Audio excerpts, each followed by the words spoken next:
Hello மக்களே, welcome to my channel. தொடர்ந்து பேசுகிறதுக்கு சப்ஸ்கிரைப் பண்ணுங்கள், சப்போர்ட் பண்ணுங்கள். வாங்க இன்றைக்கி பாண்டியன் சீரியலில் என்ன ஆச்சுன்னு பார்க்க போகிறோம். யாருமே எதிர்பார்க்காம இந்த மாதிரி ஒரு ட்விஸ்ட்டை நம்ம எதிர்பார்த்துருக்கவே மாட்டோம். அரசியோட லைஃப்பில் என்ன ஆச்சுன்னு பார்ப்போம். தொடர்ந்து பார்க்குறதுக்கு மறக்காமல் சப்ஸ்கிரைப் பண்ணுங்கள். பார்த்திங்கன்னா கோமதி வந்துட்டு இந்த மாதிரி மயில் வீட்டுக்கு போய் காசு கொடுக்கலாம் அப்படின்னு சொல்லிட்டு எதிர்பார்த்துட்டு இருந்தாங்க. அதே நேரத்தில் பார்த்திங்கன்னா பாண்டியனுமே வந்துட்டு கோமதி இந்த மாதிரி கடையில் ஒருத்தவங்கள பார்த்தேன், அவங்கள வந்து மாசமாக இருக்காங்க, அவங்க வந்துட்டு அவங்களோட மருமகளுக்கு வந்துட்டு வளகாப்பெல்லாம் பண்ணுறாங்க, ஆனால் நம்ம வந்துட்டு இப்போ அந்த நிலைமை இல்லை, நம்ம பண்ணாலும் அவங்க ஏற்றுப்பாங்களான்னு தெரியல, நம்மளுக்கு நிறைய பிரச்சனைங்க ஆகி போயிடுச்சு, அதனால் நீ என்ன பண்ணுற, பிரசவத்துக்கு போய் காசு கொடுத்துட்டு வா அப்படின்னு சொல்லி கோமதி கிட்ட சொல்கிறாங்க.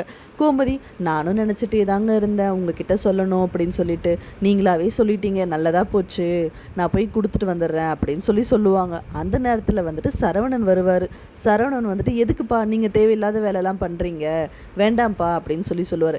ஏண்டா நீ தானே போய் கொடுக்கணும், நீ என்னடா நீ போக மாட்டேற, எங்களையும் போக விட மாட்டேற அப்படின்னு சொல்லுவார். உடனே இல்லைப்பா அப்படிப்பா அப்படின்னு சொல்லி தயங்கு வர சரவணன், இல்லை என்னடா நினச்சிட்டு இருக்க, போய் கொடுத்துட்டு வரணுடா, அது நம்ம வீட்டு புள்ளடா, நம்ம வாரிசு தானடா வளருது அப்படின்னு சொல்லிட்டு அவங்க பேசிகிட்டு இருப்பாங்க. அவங்க பேசின உடனே சரவணன் வந்துட்டு, இல்லைப்பா எனக்கு வந்துட்டு வேறு அப்படின்னு சொல்லிட்டு அஞ்சலி கதையை சொல்ல வருவார். ஆனால் வந்துட்டு ஏதோ ஒன்று அவரை தடுக்குன்றதுனால அமைதியாகிடுவார். கோமதி, நீங்கள் அவனை விடுங்கங்க, நான் போய் பார்த்துட்டு வரேன், எனக்கும் பார்க்கணுன்னு தான் தோணிக்கிட்டே இருக்குது, மயில் தான் இங்கே வரமாட்டா, நானாச்சும் போய் பார்த்துட்டு வரேன் அப்படின்னு சொல்லிட்டு கோமதி சொல்கிறாங்க. சரின்னு சொல்லிட்டு கோமதியும் கிளம்பி அங்கே போகிறாங்க. அங்கே போனால் அங்கே வரவேற்பு நல்லா இருக்குமா, உங்களுக்கு தெரியாதது ஒன்றும் இல்லை. அங்கே போனால் பார்த்தீங்கன்னா மயிலோட அம்மா வாசல்லையே நிற்கிறாங்க. இவங்க வந்துட்டு வாசலில் போய் நிற்கிறாங்க. அவங்க வாங்க அப்படின்னு மட்டும் சொல்கிறாங்க.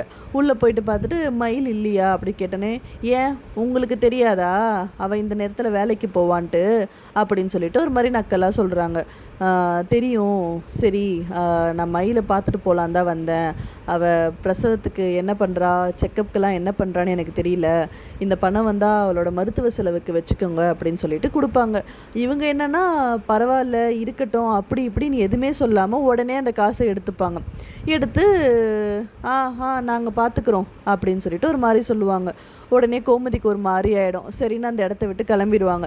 அவங்க கிளம்பி வெளியில் போகும்பொழுது அந்த தெருமுனையில் பார்த்தீங்கன்னா மயில் அவங்கள பார்த்துருவாங்க. அத்தையே இங்கே வந்துட்டு போகிறாங்க, இங்கே வந்துட்டு போகிறதுக்கு அவங்களுக்கு என்ன வேலை இருக்குது அப்படின்னு சொல்லிட்டு மயில் யோசிச்சுக்கிட்டே வீட்டுக்கு வருவாங்க.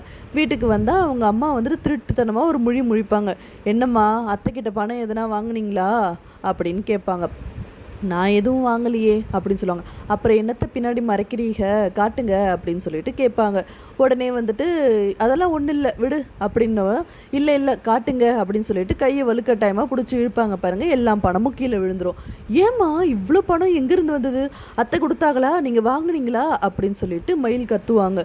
ஏன்டி அவங்களோட குழந்தைக்கு பிரசவத்துக்கு தானே கொடுக்குறாங்க, இதை கொடுக்கலனா நானே சண்டை போட்டிருப்பேன் அப்படின்னு சொல்லி இவங்க சொல்லுவாங்க. அதெல்லாம் கிடையாது, நீங்கள் எதுக்கு அதெல்லாம் வாங்குறீங்க, அந்த பணத்தை கொடுங்க அப்படின்னு சொல்லிட்டு கட்டாயப்படுத்தி பிடுங்குவாங்க. கீழே இருக்க பணத்தெல்லாம் பொறுக்கிக்கிட்டு முதல்ல அங்கேருந்து கிளம்புவாங்க. நேராக கிளம்பி பாண்டியன் வீட்டுக்கு போகலான்னு சொல்லி போகிறப்போ வழியில் வந்துட்டு சரவணனை பார்த்துருவாங்க. சரவணன் வந்துட்டு எதுக்கு இப்போ வீட்டுக்கு போகிற அப்படின்னு சொல்லி கேட்பாங்க. எனக்கு ஒன்றும் இந்த பணம் தேவையில்லை அப்படின்னு சொல்லிட்டு மயில் சொல்லுவாங்க. சரவணன் வந்துட்டு, அந்த பணம் ஒன்றும் உனக்கு கிடையாது, அது வந்துட்டு வயிற்றில் வளர்கிற என்னோட குழந்தைக்காக கொடுக்கறது, எங்கள் வீட்டு பணம், அது இருக்கட்டும் அப்படின்னு சொல்லுவார். யார் உங்கள் வீட்டு குழந்தை, அன்னைக்கு என்னமோ பேசுனீங்க, இது வந்துட்டு யார் குழந்தை அப்படின்னு சொல்லிட்டு இப்போ என்ன உரிமை கொண்டாட வந்துட்டீங்க நீங்கள் அப்படின்னு சொல்லிட்டு மயில் கோவப்படுவாங்க. அந்த இடத்துல சரவணனுக்கு வந்துட்டு உடனே புரியல. அந்த இடத்துல பார்த்தீங்கன்னா அஞ்சலி வந்துட்டு அவங்கள 2 பேரையும் சேர்த்து வச்சு பார்த்துருவாங்க. இவர் என்ன நமக்கு வாக்கு கொடுத்துட்டு இன்னும் அவங்க கிட்ட தான் பேசிகிட்டு இருக்காங்களா அப்படின்னு சொல்லிட்டு அஞ்சலிக்கு ஒரு மாதிரி பயமாயிடும். சரி சரவணன் கிட்ட கேட்போம் அப்படின்னு சொல்லிட்டு அவங்க யோசிச்சுட்டே நிற்பாங்க. உடனே மயிலுக்கும் சரவணனுக்கும் பயங்கர வாக்குவாதம் போயிட்டு மயில் அங்கேருந்து கிளம்பி வந்துட்டு பாண்டியன் வீட்டுக்கு போவாங்க. அங்கே போயிட்டு கோமதி கிட்ட வந்துட்டு, அத்தை எனக்கு எதுக்கு அத்தை பணம் கொடுத்தீங்க, நான் சொந்தமாக வேலைக்கு போகிறேன், எனக்கு சம்பளம் வருது, என் குழந்தைய பார்த்துக்கிறதுக்கு எனக்கு தெரியும் அத்தை, நீங்கள் எனக்கு எதுவும் பணம்லாம் கொடுக்க வேண்டாம், நான் பார்த்துக்கிறேன் அப்படின்னு சொல்லி பணத்தை வந்துட்டு பொறுமையாக அவங்க கையில் வைப்பாங்க. மயில், நான் சொல்கிறது கேளுமா அப்படின்னு சொல்லிட்டு கோமதி சொல்லவும், இல்லை அத்தை இருக்கட்டும் பரவாயில்ல நான் கிளம்புறேன் அப்படின்னு சொல்லிட்டு அவங்க வேகமாக அங்கேருந்து கிளம்பிடுவாங்க. அந்த இடத்த விட்டு கிளம்பிட்டு வீட்டுக்கு போனோடனே மயிலோட அம்மா வந்துட்டு பத்திர தாண்டவம் ஆடிடுவாங்க. நீ எதுக்கு போன, நீ எதுக்கு பணத்தை கொடுத்த, அப்படி இப்படின்னு சொல்லிட்டு சண்டை போடுவாங்க. சொல்லுவாங்க. இந்த சைடு இப்படி போயிட்டு இருந்தது பார்த்திங்கன்னா, இந்த சைடு அரசியோட லைஃப்பில் புதுசாக ஒரு ட்விஸ்ட்டு எதிர்பார்த்துருக்கலாம். யாருமே இதை எதிர்பார்த்துருக்க மாட்டோம். நீங்களும் எதிர்பார்க்கல அப்படின்னா ஒரு லைக் ஒன்று போட்டு விடுங்க, ஒரு கமெண்ட் ஒன்று போட்டு விட்ருங்க. பார்த்திங்கன்னா புதுசாக ஒரு என்ட்ரி கொடுக்குறாரு ஒருத்தர்.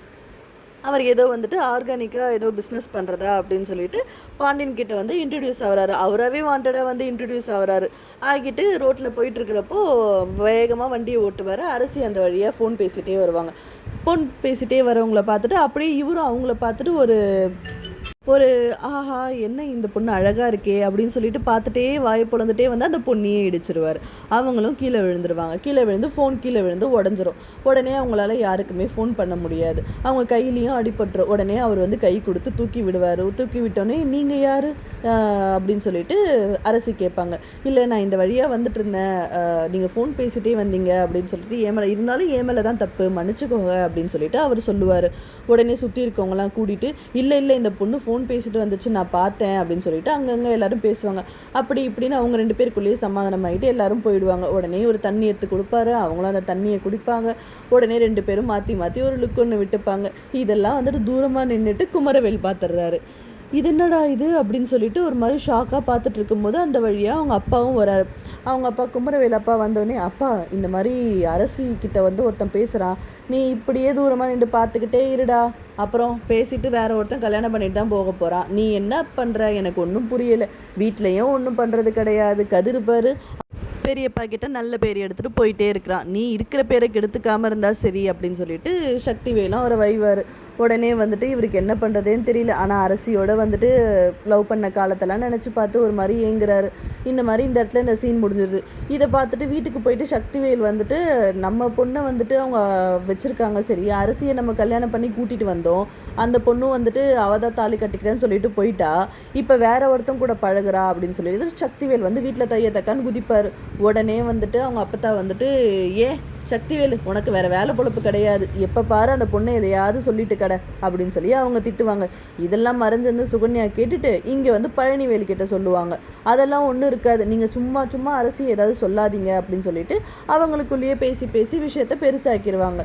இதெல்லாம் இங்கே நடந்துட்டுருக்கவும் இங்கே அரசி வந்துட்டு வீட்டுக்கு வந்துடுவாங்க. வீட்டுக்கு வந்ததும் கையில் அடிபட்டிருக்கதை பார்த்துட்டு அவங்க அம்மாவும் அவங்க அப்பாவும் கேட்பாங்க, என்னடி என்ன ஆச்சு, கையில் என்ன காயப்பட்டிருக்கு அப்படின்னு சொல்லிட்டு கேட்பாங்க. உடனே வந்துட்டு இல்லைம்மா வர வழியில் கீழே விழுந்துட்டேன், இதை ஜாக்கிரதையாக வர வேண்டியது தான், நான் ஃபோனை பேசிக்கிட்டே வந்திருப்பேன் அப்படின்னு சொல்லி கரெக்டாக சொல்லுவாங்க. இந்த காலத்தில் நிறைய பேர் ஃபோனை பேசிக்கிட்டே அங்கே எங்கே போய் விழறோம். அந்த மாதிரிலாம் நீங்கள் யாரும் பண்ணிடாதீங்க, ஜாக்கிரதையாக இருங்க. இந்த மாதிரி வந்துட்டு அவங்க வீட்டில் திட்டிகிட்டு இருக்கவும் அவங்க வந்துட்டு இடித்ததை ஞாபகம் வச்சுக்கிட்டு அந்த பர்சன் வந்துட்டு மைண்டில் வந்து போகிறாங்க. யார் எவராக இருக்கும், எங்கே அவர் பேர் என்னவா இருக்கும்னு அரசிக்கு ஒரு பக்கம் க்யூரியாசிட்டியாக இருக்குது. என்னடா இது நம்மளுக்கு புதுசாக என்னமோ தோணுதே அப்படின்னு சொல்லி அரசியே தன்னை நினச்சிக்கிட்டு சிரிச்சிட்டு இருப்பாங்க. இதை வந்துட்டு கதிர் பார்த்துருவார். கதிர் பார்த்துட்டு என்ன அரசி அப்படின்னு சொல்லி கேட்பாரு. இதுதான் வந்துட்டு நான் நினைக்கிறது. இதே மாதிரி நீங்களும் ப்ரெடிக்ட் பண்ணிங்கன்னா மறக்காமல் கமெண்ட்டில் போட்டுருங்க. மறக்காமல் சப்ஸ்கிரைப் பண்ணுங்கள், அப்போ தான் நம்ம தொடர்ந்து பேச முடியும். தேங்க்ஸ் ஃபார் வாட்சிங்.